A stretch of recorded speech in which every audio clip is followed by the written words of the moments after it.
Les barèmes des éco-contributions. Pour rappel, 100 des financements de l'éco-organisme Refashion proviennent du versement des éco-contributions annuellement par les metteurs en marché.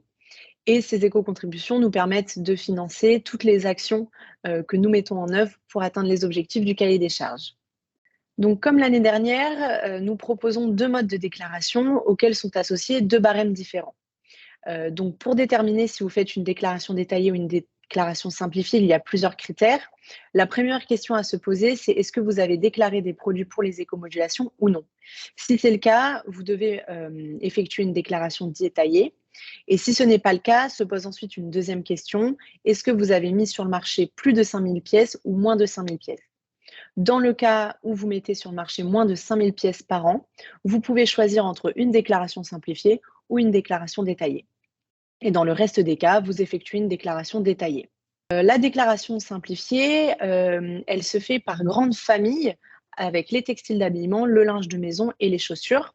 Et donc est associé à ça le barème simplifié, c'est-à-dire qu'il y a un seul tarif pour tous les textiles d'habillement, que ce soit des hauts ou des bas, et que ce soit du rayon homme, femme ou enfant.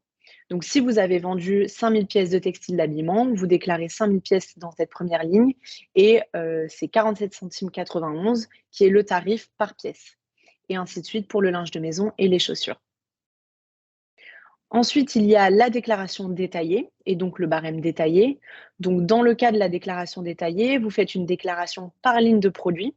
Donc, nous avons 104 lignes produits avec cette fois-ci le détail par typologie de produit et par rayon.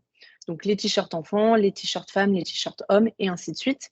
Et dans ce cas-là, il y a un tarif spécifique par ligne produit. Et donc, comme pour le barème simplifié, c'est un tarif qui est à la pièce. Donc, vous multipliez le montant de la ligne produit par le nombre de pièces qui ont été mises sur le marché. Où trouver les barèmes 2024? Donc, les barèmes, ils sont mis à jour annuellement. Ils sont publiés donc dans le guide des éco-contributions que vous pouvez retrouver sur notre site internet sur la page éco-contributions. Et vous pouvez également retrouver les barèmes donc, sur ce format du guide, mais également en format Excel sur l'extranet dans l'onglet Vos outils. Cette illustration, elle vous permet de mieux comprendre comment sont redistribuées les éco-contributions.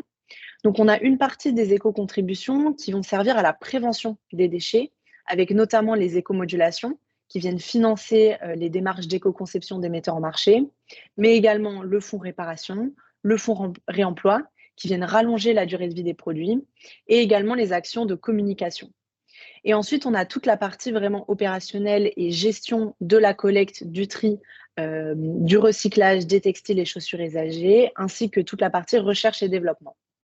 Si vous avez une question, on vous invite à consulter notre FAQ avec plus d'une centaine de questions dédiées aux metteurs en marché. Et sinon, vous avez accès à notre formulaire de contact ou aux coordonnées de notre service hotline qui est ouvert du lundi au vendredi de 10h à 17h.